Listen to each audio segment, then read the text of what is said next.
Welcome to We're All Gonna Die and Other Fun Facts, a semi-regular, occasionally amusing, and rarely funny series of conversations on a random topic. This episode is entitled Vanishment, and it is about Judith Dorian's new book of poetry called, well, Vanishment. And our guest for this episode is someone who knows something about the book Vanishment. Judith Dorian, who wrote it.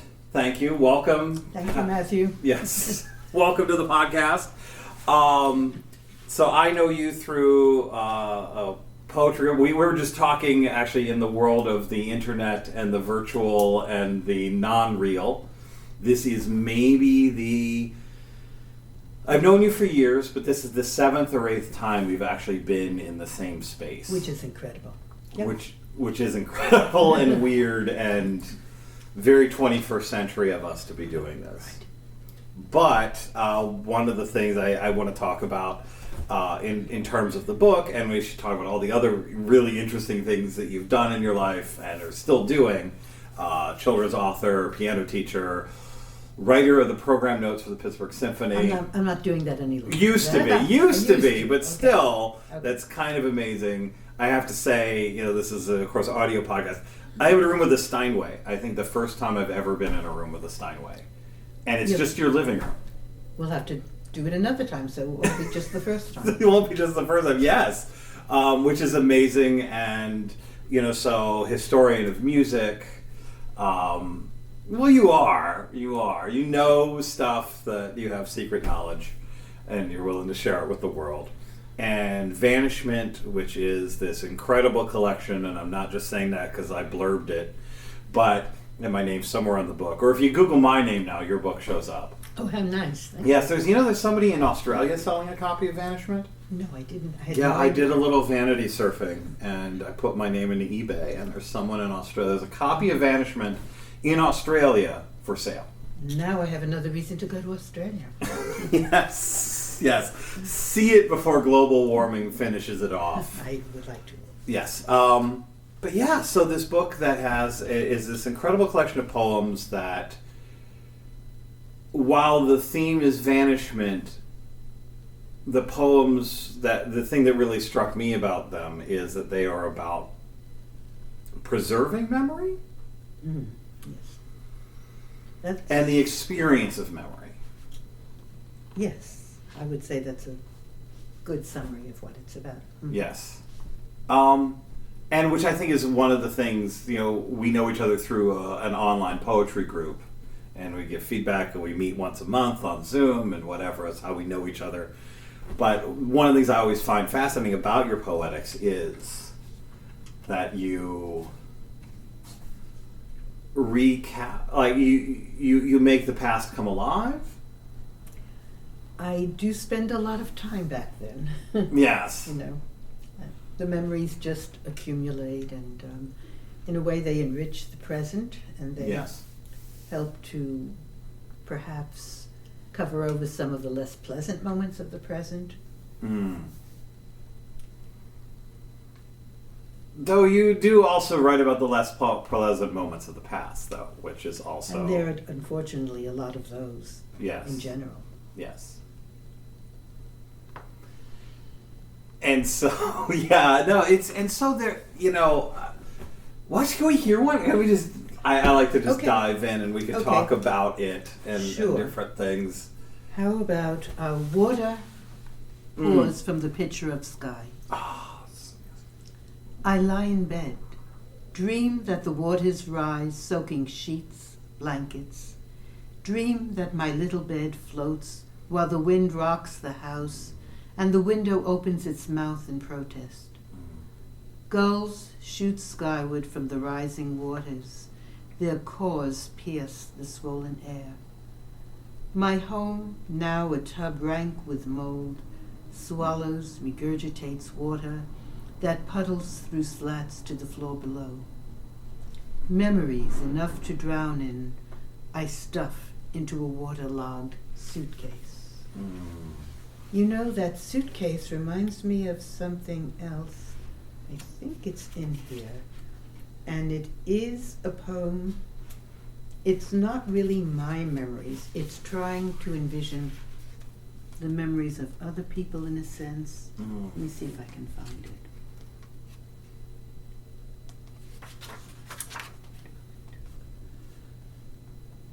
There's also, yeah,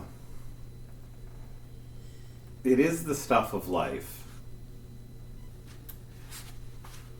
And memory, like, I think it's always fascinating because I've always, some of your poems, when we read them in the group, and certainly I reread Vanishment last night to prepare for this. I should have done. What was that? That's what I should have done. You know, well, here's the thing. It's the stuff of life. It's also you produce a work. It's so close. You know, it's like if you work in a restaurant, do you eat in that restaurant on your day off? Right, no, of Right? course not. Of course not. So Okay, it's okay. Matthew. Yes. I found the poem with Yes. the word suitcase in it. The other one. Okay, it's called Third Day March. And I envision this taking place in Ukraine. But it can be, unfortunately, many other places. Yes. A suitcase with photos and a change of clothes. Few items, heavy with the weight of memories.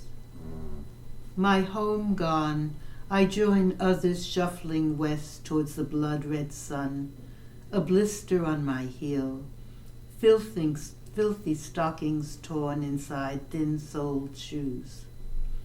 Hands and face unwashed since I left my family 3 days ago, snug in body bags, safe against whistling bombs and machine guns rat-tat-tat.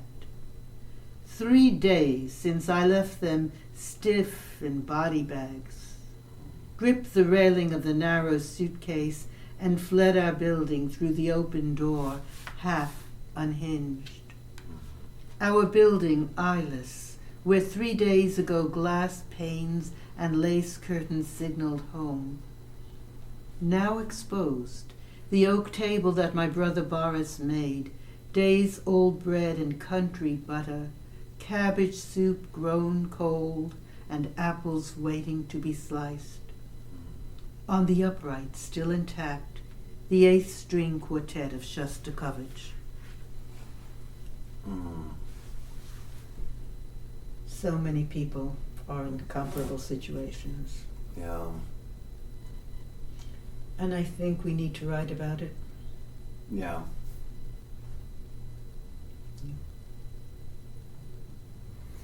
Yeah, I mean, I talk about him a lot on this podcast. I'm a huge fan of.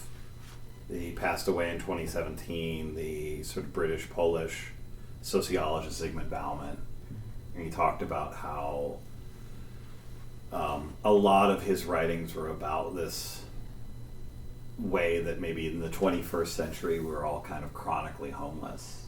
Yes. You know, he was kicked out of Poland. He was a Polish Jew born in 1925, and so he had to flee Poland twice. Sure.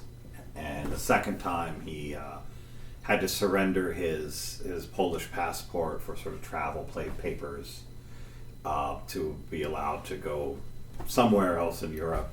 And he realized even in the 1990s that the emotional experiences he had as a refugee were quickly becoming maybe the normal experience for people. Thinking about, you know, what might be coming with political unrest, ecological catastrophe, how many people whose place in the world is so precarious. Yes. And as the precariat, as he said, we are the people who live on top of the shifting sands. And how unalike that was maybe for some of our near ancestors. Oh yes. I mean, And so- we're all nomads essentially, if not Yeah. our generation, the one before, the one after. Yeah, which is, again, it's one of the things that draws me to your work, is that it you know, we can preserve these memories, preserve these moments in time, preserve these cultural experiences. Thank you, Matthew. Would you like another one on that subject? Yeah, sure. You have such a great voice, and so I'm glad to share it Thank you, with the world. Beneath an orange sky.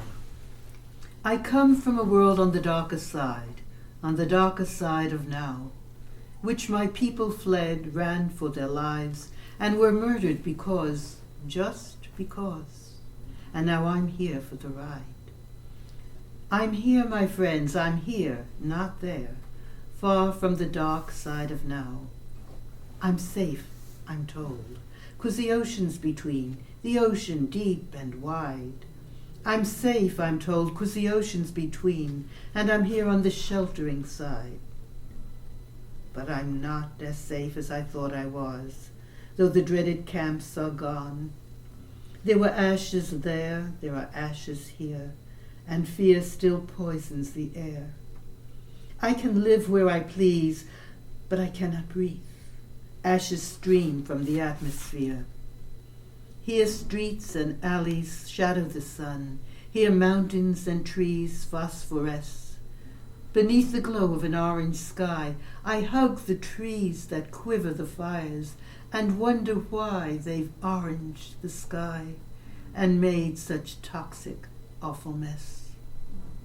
Ah well, it's anyone's guess, I guess. Ah well, it's anyone's guess. As the trembling trees crumble to ash and 1,000 species die, the plant, my friends, is plasticized. The forests are being fried. A tortuous turning to mountains of trash, and I, my friends and I look over our shoulders and wonder why everything we say with a high-pitched cry, everything, toot, has gone awry. I realize so many of these are on such a blue key, as opposed to my children's book, which isn't. But there is a fascinating use of language in your work that I could see. So the children's book is called A Tiny Little Door, that uses that there's a playfulness of language that works for children, that you want in a children, and the musicality of poetic language. And I think for the stuff though that you said that has that sort of bluer tone to it, it does give it this very interesting etherealness, and that even there's a way, even I think within your poetry, that memory is itself also this fleeting, and it's so fascinating for me. Thank you. Because you can revisit, but you can't stay. And is that revisiting fragmentary and just this temporary, even as we're holding on to something, which is again this interesting double bind of the title. It's about things disappearing, but the book itself is a document of preservation. It's also trying to remember the memories of others. For example, my late husband, may I? Yeah, absolutely. Okay. I loved the vanished world from which you came. A world spun across continents, its scar tissue stretched thin, steeped in myth and music, rooted in an empire that shaped the parks and paths where you and Schubert walked and Mahler too, their music heard and dreamed before the wars and after, music encoded in the inner ear and in the beating of your heart. How could I not love you?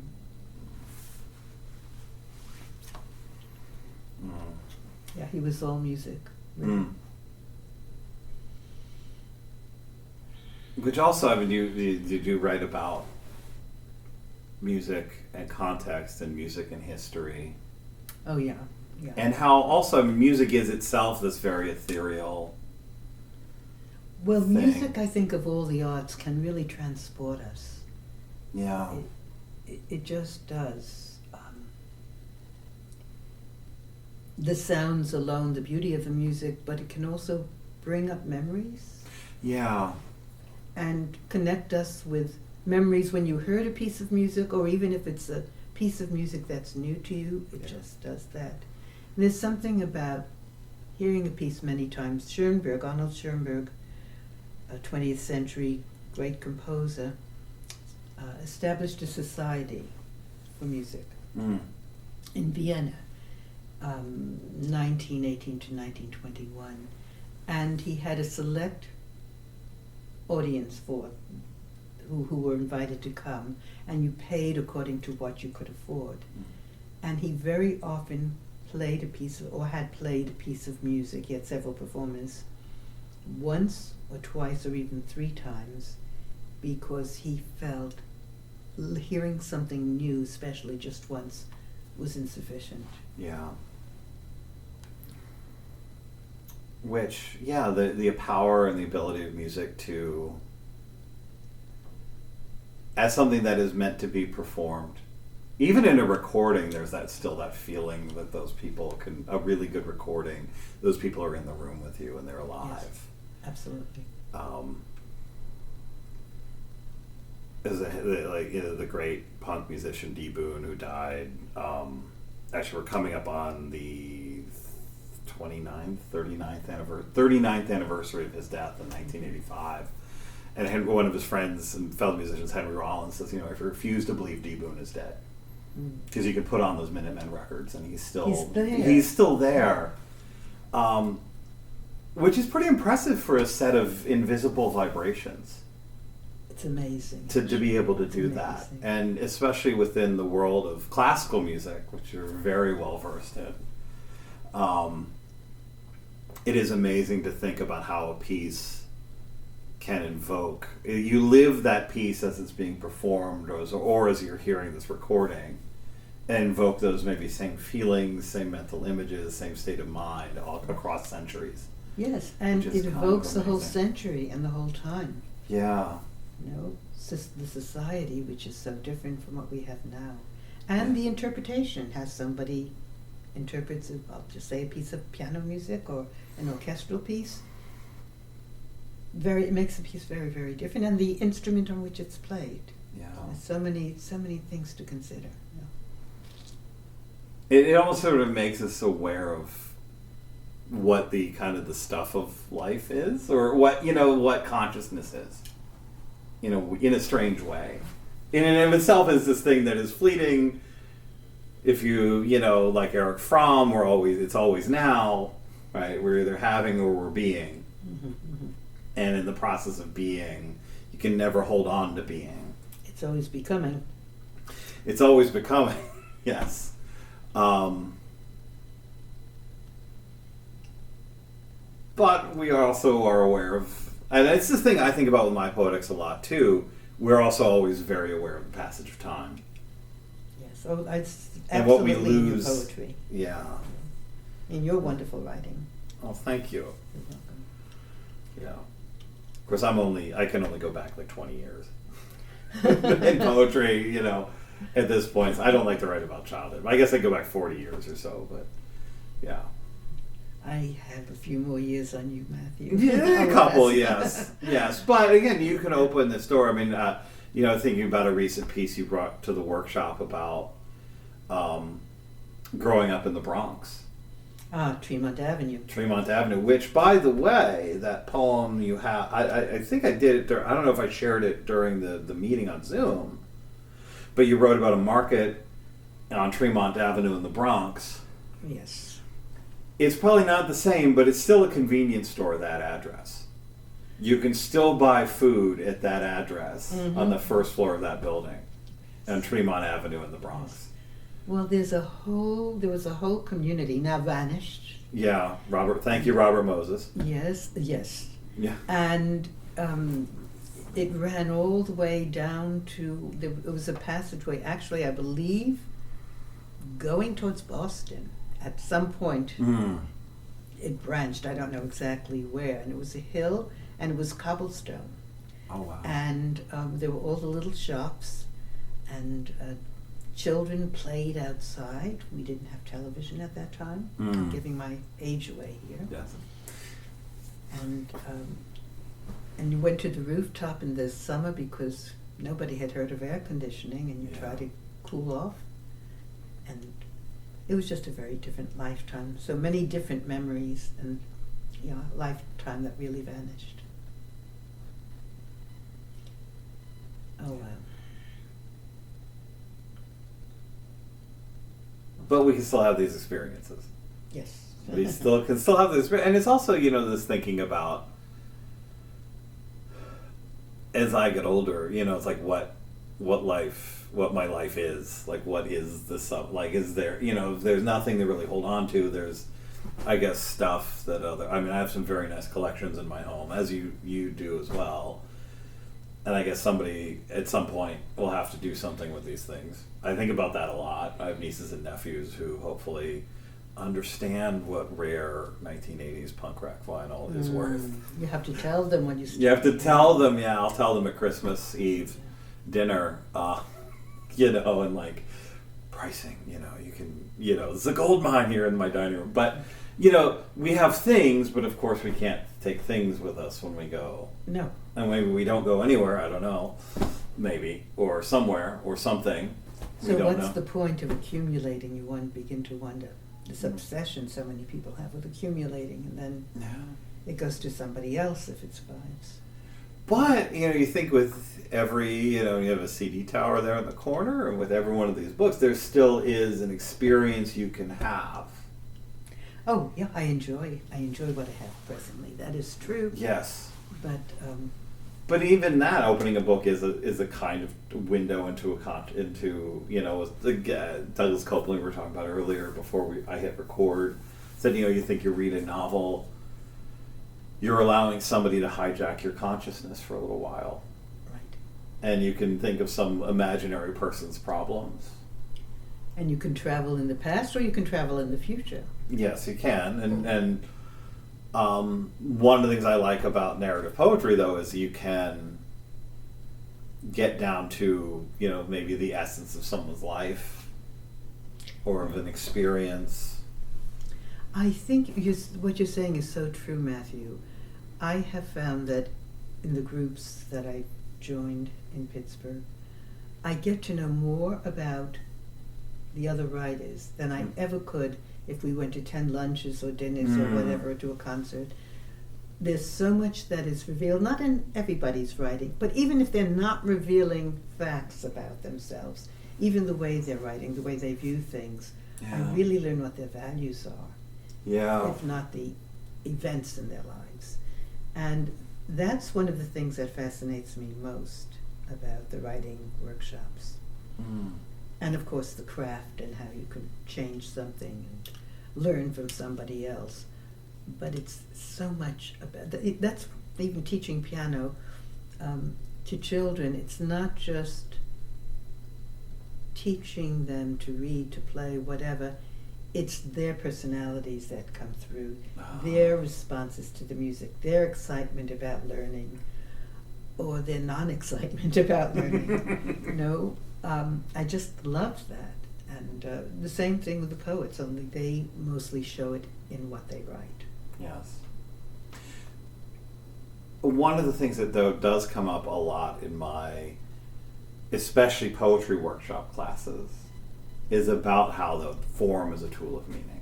Mm-hmm. And I mentioned it a moment ago about your playfulness with language. Yeah. Which doesn't come through in Vanishment. But I think it does. I mean, there are these ways that, like a symphonic piece, there's lines that kind of dance. Mm-hmm. And there's a wordplay and a sort of paratexis of, flipping of structures and sound structures in your work. That even when you're writing about tragedy, there is this moment of, it feels like I'm listening to, ideas carried on the air. Now I hear Matthew, the professor, coming through. Yeah, you can't escape No, I really it, value what you say. I mean, it's very helpful. Thank you. Yeah, and so when you do that, even in writing about something that's tragic, writing when even, we say never again, but of course it keeps happening again. No. But so even when you're chronicling human suffering, there is this, for me anyway, this awareness of, how temporal life is. Yes. How can it be otherwise? Yeah. But don't we try? I mean, isn't that part of the accumulation thing? To hold on. To hold on. Yeah, we do. We try. Some are more grasping than others. And it doesn't help. No, it doesn't. Footprints in the sands of time. You just. Yeah. And high tide comes along and it's washed away.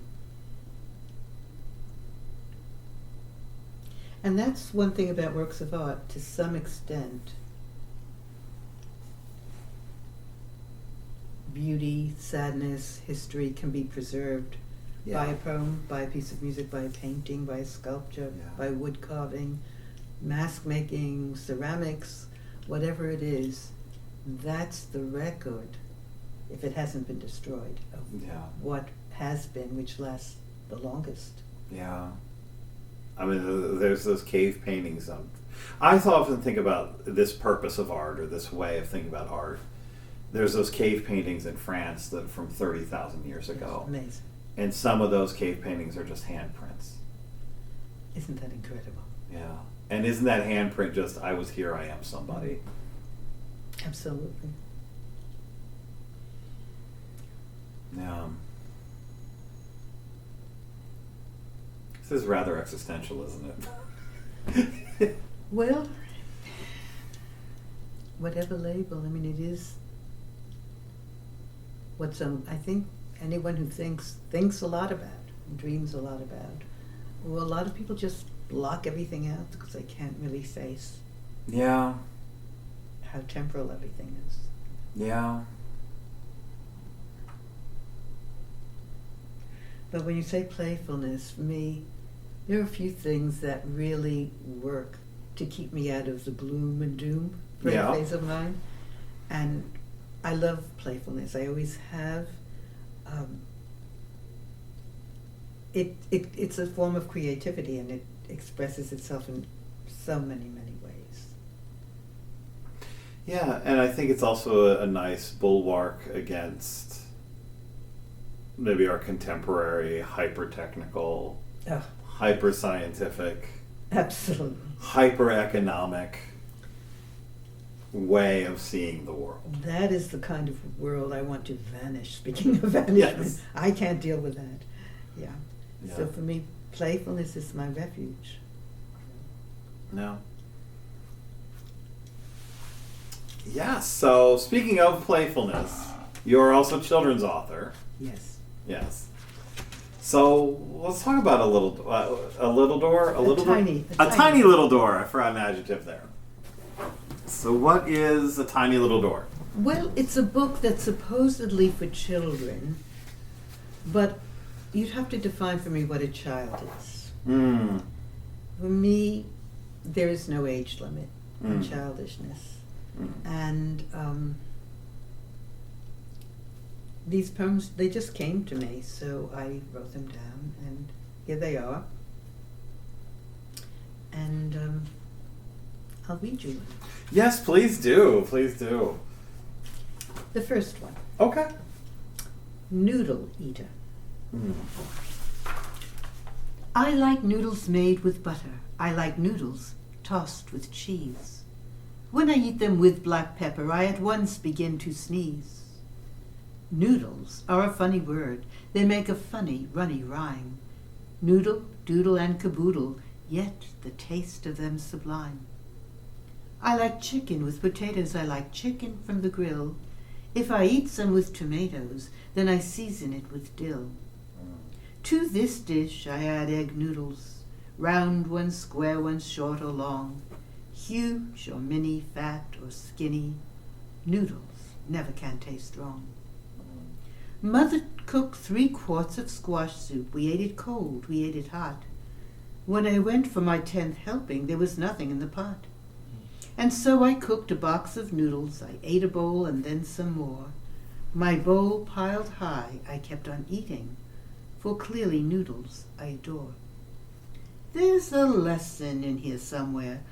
What it is I've quite forgot. And so I'll keep on eating noodles, cold or frozen, warm or hot. Mm. Silly, but fun. It's silly but fun, but also reminds me of the role of playfulness in all creativity. And thinking about some of the acting training I got as an undergraduate. Oh, I didn't know, Matthew. Yeah, it wasn't a big deal, but I did. Oh, it is I a was big in. deal. It was big. I used that training a lot in my everyday life, and one of the things the director Kenny Rosinski used to always say was, you have to get in a mindset. If you're playing Hamlet, no matter how many performances, when that ghost of the father appears, it has to be the first time. That's wonderful advice. Yes. And thinking about, like, if childishness is, well, experiencing the wonder of noodles. Each time. And in so many different ways Yeah. of thinking about noodles, which I think as a cynical adult who just keeps getting more cynical. I was a cynical child too, I think, in a lot of ways. But as a cynical adult, noodles. I gotta make dinner. Butter. These noodles are cold. I think there is a way the world wants to maybe grind us into that. Oh, definitely. Yeah. Well, we go to school and sometimes it's so boring, and then the same lessons again and again, and you just fall asleep, and then you have to do homework and you have your chores, and who has time for playfulness? And then comes the world of work. Right. Very hard. It's very hard. And many people really, they have health issues, financial issues that are very serious. Yeah. And this is an escape. This is an escape, but also think about, part of that technical, scientific, it's supposed to be, to use the McDonald's phrase, the same taste everywhere. Mm. So how could you be enchanted by a McDonald's French fry? I could never be enchanted by a McDonald's French fry. Well, maybe back in the old days when they were still cooked in beef tallow and there was technically more cow in the French fry than was in the hamburger patty. It might have been enchanting. It could have been. Maybe the first time. I don't remember my first hit of McDonald's. No. I don't know if I chased that dragon for a few years, but yes. Yeah. Would you like to read another piece? Oh, that's a good idea. Thank Yes. you. The Illigo Switch. Mind ye, never go down to the Illigo Switch. Never even go near, do you hear? You'll be grabbed and twitted and stuck in a ditch and tossed 40 feet high in the air. But Johnny won't listen. Johnny does as he wishes. And one night with the moon full and bright, Johnny trotted on down to the Illigo Switch, tall as an eagle, a dazzling sight. He danced and he capered and he beat on his drum. "Come and get me," he cried. "Here I am, do your worst. I'm not scared, do you hear me? Now come, I say come. Do you dare now?" He laughed and laughed, almost to burst. Then the sky turned bright yellow and chartreuse as the grass. Lightning lit up the world, the earth shook and roared. Thunder rumbled the sky with a terrible blast, and poor Johnny was gone, sucked down deep in the hole. To this day, those brave souls who come close to the sight say that they hear him still beat on his drum, hear him laughing and dancing all day and all night, and one brazen young fellow calls, "Come, Johnny, come." Mind ye, never go down to the Illigo Switch, never even go near, do you hear? You'll be grabbed and twitted and stuck in a ditch and tossed 40 feet high in the air. So be careful, Matthew. Well, that's another part of creativity, though, is disobedience. Oh, yes. Yeah. Disobedience and danger and risk, and whether it's, it's the Lawrence Ferlinghetti thing about poetry, constantly risking absurdity and death. I was just reading about somebody, a mountain climber who lost his legs. And I'm thinking, that doesn't tempt me in the least. I like my dangers sitting home with a cup of tea and writing and imagining the dangers. Yeah. Yes, so much can happen up here, There can so much can happen up here, and of course there is a risk and a danger of performance. There's a risk and a danger of sharing, and there's a risk and a danger of, especially, I think for me with poetry, there's a little bit of a thrill of sharing the sort of intimacy of life. When you mentioned theater, I was thinking of improvisation. I gather what you were working on a few years ago was not improvisation. No, our director hated improvisation. Oh, I love improvisation. Oh, see. Okay. But no, this was the risk of being on stage in front of other people. And frightening. It's terrifying. Yes, it's terrifying. Good for you. Yeah. Well, you have such a resonant voice. Oh, I thank can you. just imagine. Did you play the role of Hamlet? No. I was the only Shakespeare I was in was a non-speaking role. Oh my goodness! It was what a waste of a good voice. Well, so here's the thing though. I used to have a much smoother Barry White AM radio voice. And in those 4 years of doing college theater, I think I got some nodules and some things. And I did see a doctor once, and they were like, well, we could have this surgery with very long recovery, and you won't be able to speak for a few months. And I said I can have Fisherman's Friend cough drops anytime I want. And so that's how I get over that. But yeah, no, I was the shadow of Prospero in The Tempest. Well, because I had a goatee and the guy playing Prospero had a goatee, and whenever he was talking about his history, there was upstage a group of us dressed sort of as mimes who would act out so that people could, this is what he's talking about, as a way of sort of reinforcing. At least you didn't have to worry about forgetting lines. Yeah. That only happened once. I couldn't do it now. I don't think in my brain I could do it now. But there was one time I was in a play that was a parody. It's the best line I ever delivered because it was so genuine. What is it? There's Mr. Putnam.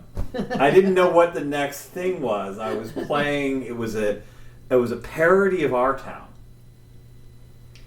But it was like Our Town, but everything's kind of sad and dumb and American.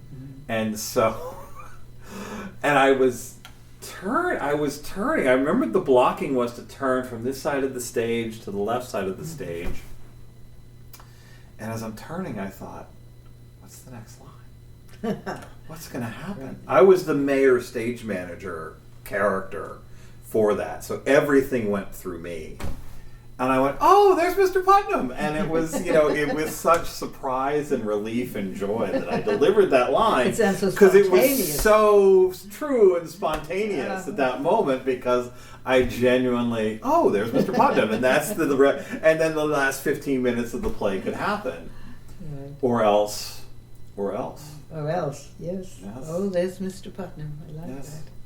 Every pianist can hit the wrong note. Oh, yes. And there's so many keys. So many keys. Yeah. And they also have so many different combinations. And yeah. Terrifying. It is terrifying. Now, if you write something down, you can correct it. This is true. You can make a change, and nobody is any the wiser. Yeah. You don't even need an eraser. Now with the computer, that delete button, it's gone. There's not even a record of it. That's right. Well, I guess you can do versions and undo and clear the cache memory and turn it off, and it's gone forever. But there's still a risk and a danger, though, I think. Yeah. Well, I know getting up and performing, I mean, I love to do it, and I've done narration, but there is that fear, and you, I guess, have to become so immersed in what you're doing that the fear dissolves and you're just doing it. The only way out is through. So let's talk about your narration work. Okay. Could you explain like what? Well, I narrated a couple of times with orchestra.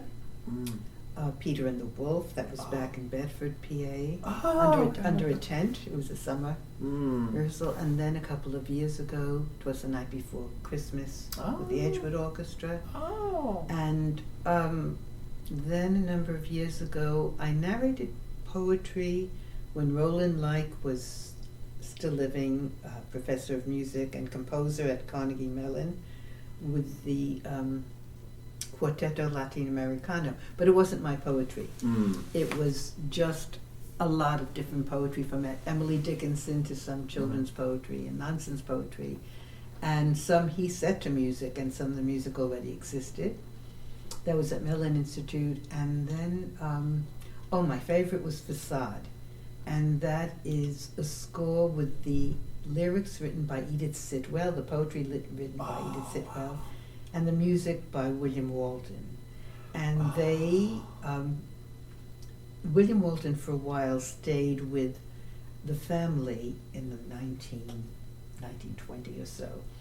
And he became friendly with Edith's brother, I think it was Osbert. There were two brothers. And he was out of money, and so he came to stay with the family for a couple of weeks, and it turned into a couple of years. And Edith wrote this marvelous poetry. It sounds like nonsense. It's an assonance and dissonance, all that sound. It isn't nonsense, but you have to kind of find the meaning of a lot of it. And it's marvelous. It's with chamber ensemble. And I performed that at Bedford. I performed it here in a couple of churches and in a high school. And you can find many performances on YouTube of all different actors and actresses, some doing the whole thing, some splitting the roles, bits, excerpts, and it's wonderful. You can even hear Edith Sitwell performing, but she reads her work without any expression whatsoever. She just wants to focus on the words. But then you can do anything. It's just a marvelous piece. Can do anything. And so, speaking of performance as well, and poetry, we will be reading together on January 14th. Yes. At 7 p.m. in Riverstone Books in Squirrel Hill. There will be a link on the website when I post this to the event page at Riverstone Books. Vanishing and A Tiny Little Door available on Amazon. I will have those links. Yeah. Thank you. Yes. And so now I think it is time. Yeah, it's a good time for the bottom five. The bottom five are a series of questions not related to our main topic that are of a surrealistic and or philosophical nature.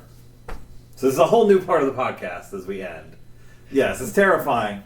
And so first question, and it's the first question everybody gets their first time on the podcast. Okay. If reincarnation is real, and you had to come back as an infectious disease or illness, what kind of disease or illness would you like to be? The least deadly, perhaps the common cold, which is not pleasant, and I don't. It's not pleasant, but it has an impact. It has an impact, and one can survive it and get comfortable, and you can have a sympathetic, beloved one near you, and keep drinking warm tea and lovely chicken noodle things. Soup. There we are. The noodle soup. That's where the noodle soup comes back. Yes, the noodle soup. Which, speaking of vanished experiences, we were talking about this before the podcast. If I had access to a time machine, if you had access to a time machine, there's always time to kill baby Hitler. Right. But first, Kazansky's chicken noodle soup in Squirrel Hill. I think I prefer my own chicken noodles.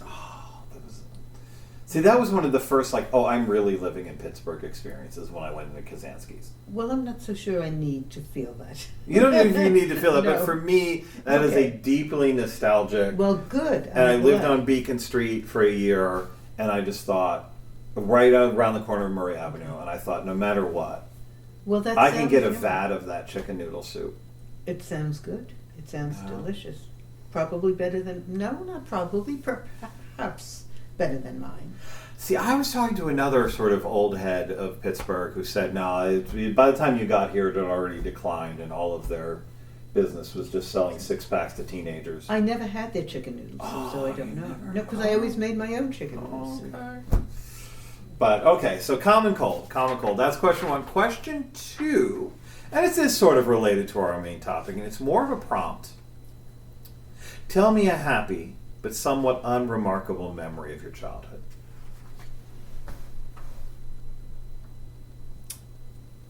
When I decided,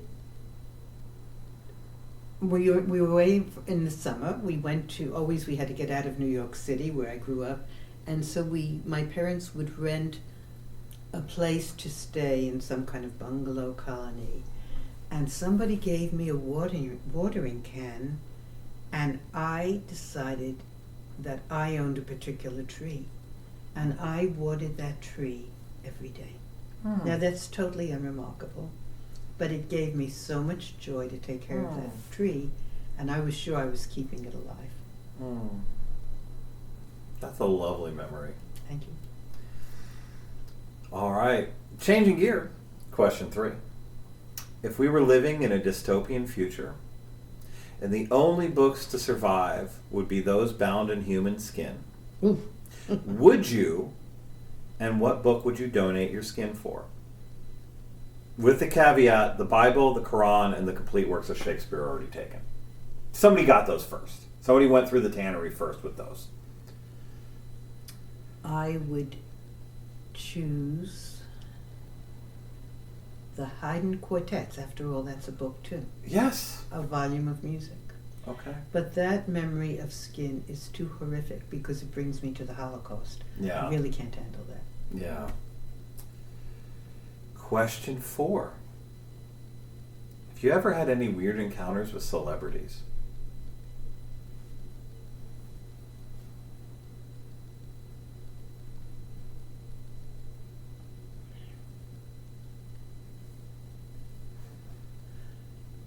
Yes, but I have to, can I have some time? Yes, sure. We can kind of razor blade and compress, or I could tell the story about my student who was selling ice cream at Disney World, and Dennis Hopper got completely furious at her because she did not have change for 100 and could not sell him an ice cream cone. And he went probably full mid-70s Dennis Hopper berserker rage on her, because maybe if you just go to that souvenir stand over there, they can exchange, and I can sell you $1 ice cream cone, but I do not have $99 in the till, unfortunately.